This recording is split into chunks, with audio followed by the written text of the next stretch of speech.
আমরা এই কর্মবিরতিতে আমরা সরকারকে উপদেষ্টাকে জানাতে চাই যে আমাদের এই কর্মবিরতিটা যেন আমরা না দিই এবং আপনারা দ্রুত এটা মেনে নিয়ে আমাদের রোগীর পাশে থাকার সুযোগ করে দেন। এবং আমরা অলরেডি আমাদের কর্মবিরতির পাশে ইমার্জেন্সি স্কোয়াড টিম রেখেছি এবং তারা যে কোনো ওয়ার্ডে যে কোনো রোগীর সমস্যাতে প্রবলেম ফেস করলে সেখানে আমরা তাৎক্ষণিক চিকিৎসা দিতেছি।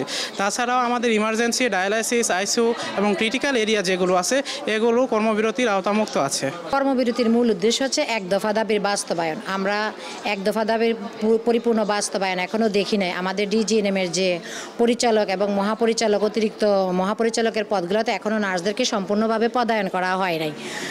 এই জন্য আমাদের আন্দোলন বিগত 2 তারিখে আমরা কর্মবিরতিতে ছিলাম, আজকেও কর্মবিরতিতে আছি এবং যদি প্রয়োজন হয় আমাদের নার্সিং ও মিডওয়াইফারি সংস্কার পরিষদের ডাকে আমরা পরবর্তীতে আরও কঠোর কর্মসূচিতে যাব। কারণ আমাদের পরিপূর্ণভাবে শুধু নিজ দায়িত্ব, অতিরিক্ত বেতন, চলতি দায়িত্ব এইসব বলে আমাদেরকে প্রমোশনের নামে যে প্রহসনের মাধ্যমে যে আমাদের ডিজিএনএমকে অচল অবস্থায় রাখা হয়েছে সেটা আমরা মানি না, মানব না। সেখানে 2016 সালের নিয়োগ বিধি অনুযায়ী আমাদের অর্গানোগ্রাম অনুযায়ী আমাদের নার্সদেরকে পদোন্নতির মাধ্যমে পদায়ন করতে হবে। এটাই আমাদের এক দফা দাবি।